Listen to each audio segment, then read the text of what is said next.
Uh, Good morning, good afternoon, good evening. This is your host, the creative. Well, this is the white collar goon, of course. The artistic and creative manifestation of angels in politics. Remember, you are the news, and some people might say, "Hey, you're in your political garments today." No, I'm actually in my goon garments. I'm actually in my goon attire today. You know, I'm very political whenever I'm in my t-shirt and my jumper. That's the political, but like the goon is whenever I'm out here you know, in this light. Um I actually wanted to speak to you about, well, one, I had a dream this morning actually, and it was a little turned up. But my homegirl Queenie was in my dream, so evidently I'll just take that for my subconscious that wanted me to speak to that, speak to the fact that I saw my homegirl. And shout out to my homegirl Queenie. She worked with me overseas whilst I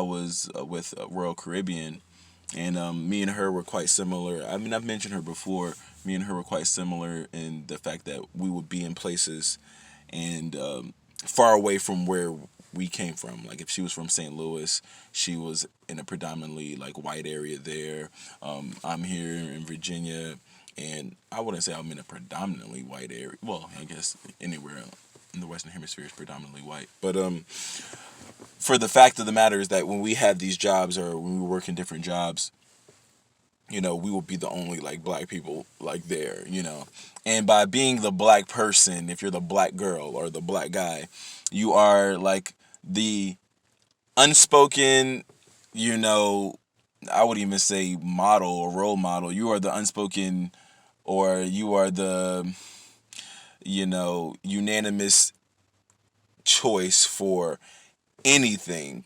regarding like black affairs, anything regarding like somebody's curiosity towards blackness, or what their uh, preconceived notions may be, what their biases may be. Like they will confirm these biases with you. Everybody has some type of confirmation bias, but it's like when you are a black person, and I like to like go into that and contextualize that, because a lot of people might not realize, it doesn't really hit here, that you'll be blown away, you'll be taken aback, you will be shocked, you will be almost perplexed as to how little people who are classified as white or non-white, or the people who are non-black, let's say, think of black people. You will probably be like blown by like the I would even call them biases. It's more so like they're like it's like I don't know.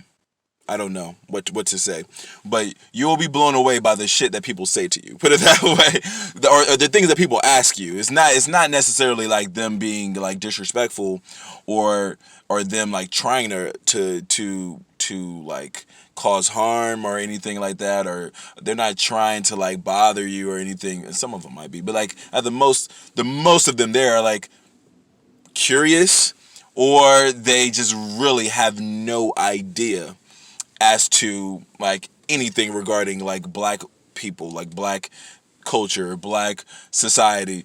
And I mean, so when you're around, they'll like ask you these questions. But I remember having conversations with my homegirl Queenie about that, and how like she'll be at her summer camps, and she'll be somewhere like in Montana or Minnesota, or these places where you don't see many black people, unless you are in like St. Paul, Minnesota, or unless you're in like Minneapolis or something like that. But for the most part, like black people are far and few between in places like Wyoming and Minnesota and Montana and things like that.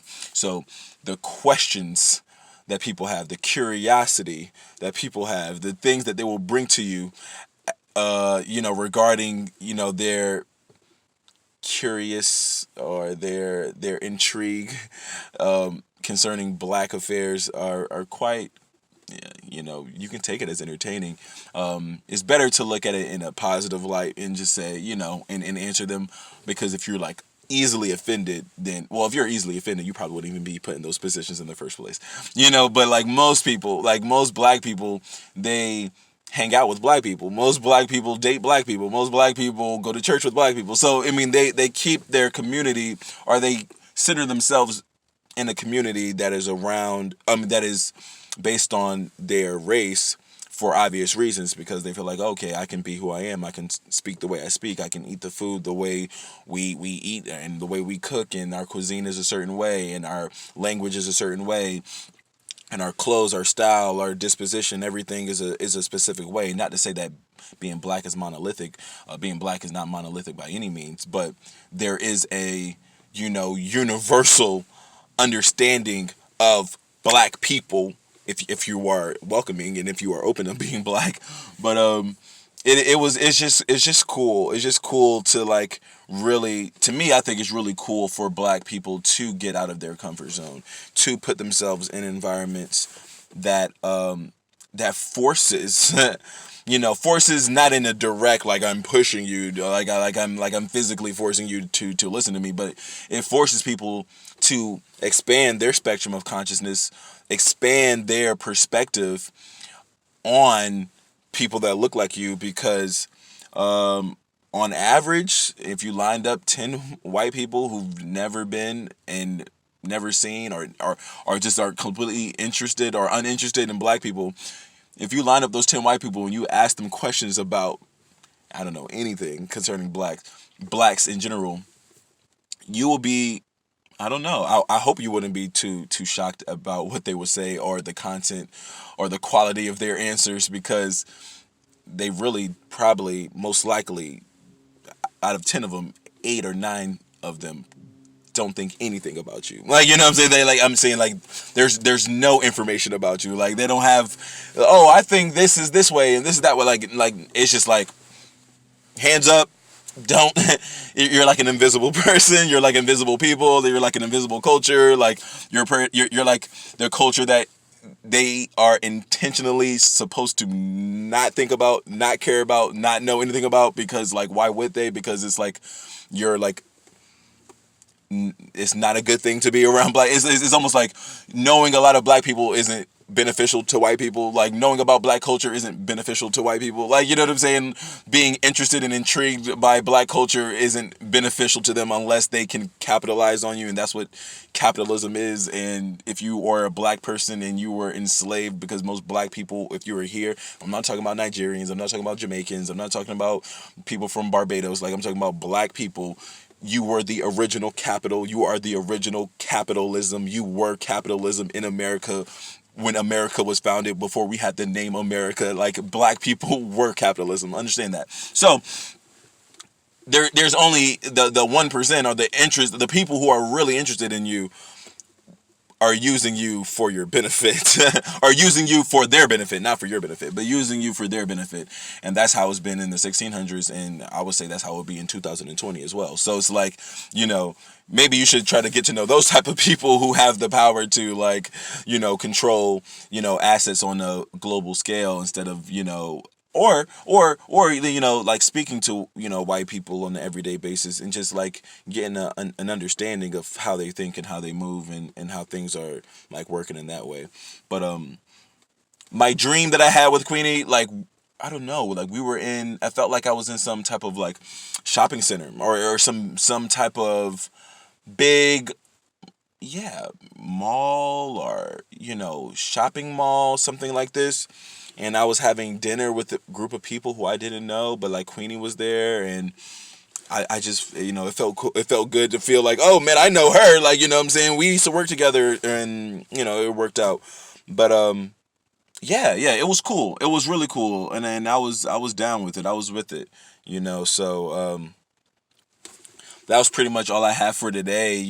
That's all I have right now. But yeah, as individuals, put yourself out there, get yourself comfortable with being uncomfortable, and expand the consciousness of others. You know, you'll be surprised at how you can impact others, with your competence, with your intelligence, with your intuitiveness, with your industriousness.